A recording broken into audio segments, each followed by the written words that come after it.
just for us. Yes, of course.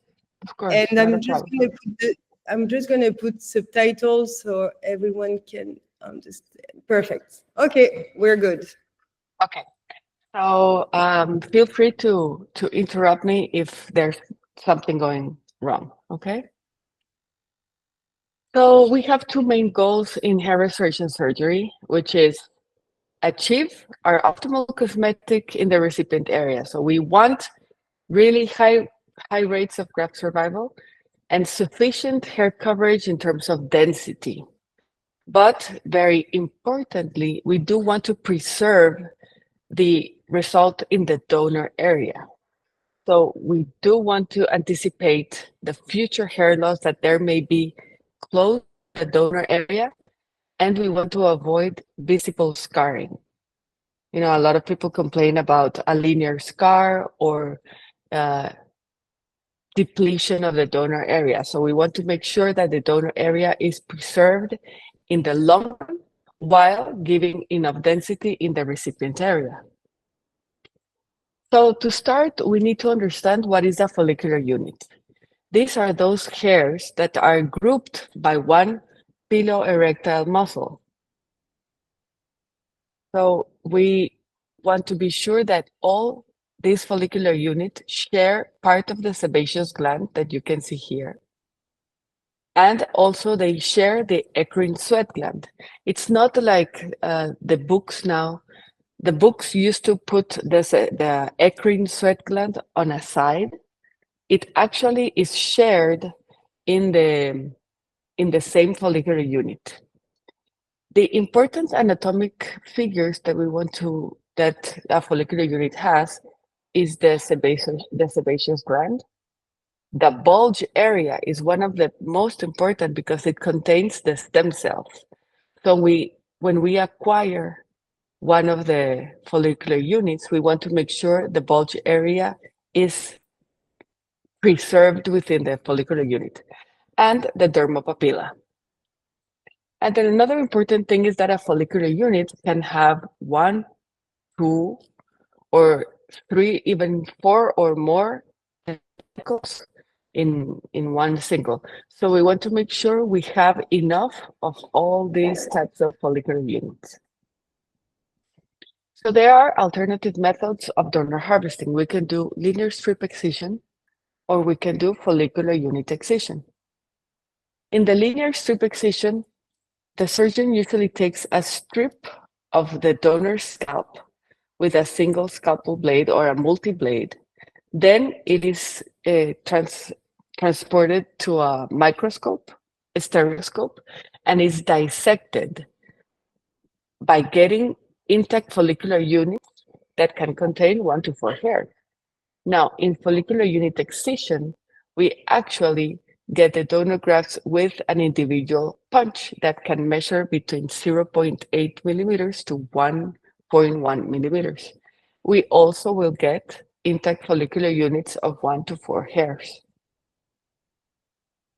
So when we want to compare the total donor capacity, the linear, there is a certain area, very specific, and we will discuss that in the further slides, that we can get the ideal grafts from because they are non-adjuvant sensitive. Those are the hairs that we want to get to produce the density in the recipient area. Get the greater opportunity of harvesting the highest density of hairs from the best donor area. So I'm going to show you this video. If I get follicular units from FUE, we have to calculate very well the donor area. But if the progression of the alopecia starts, he may lose all this hair, and we will have less donor hair that is non-adjuvant sensitive. While if we get a strip, we get more grafts from the safest area. That doesn't mean that one is better than the other one. It's just that these are the differences that we can find. So if we go back to what's the ideal of a hair restoration, is that we want to achieve what the patient wants, but we have a very limited supply of donor follicles. So we have to be very smart in how many grafts we can extract and how to minimize the furthering or the progression of hair loss.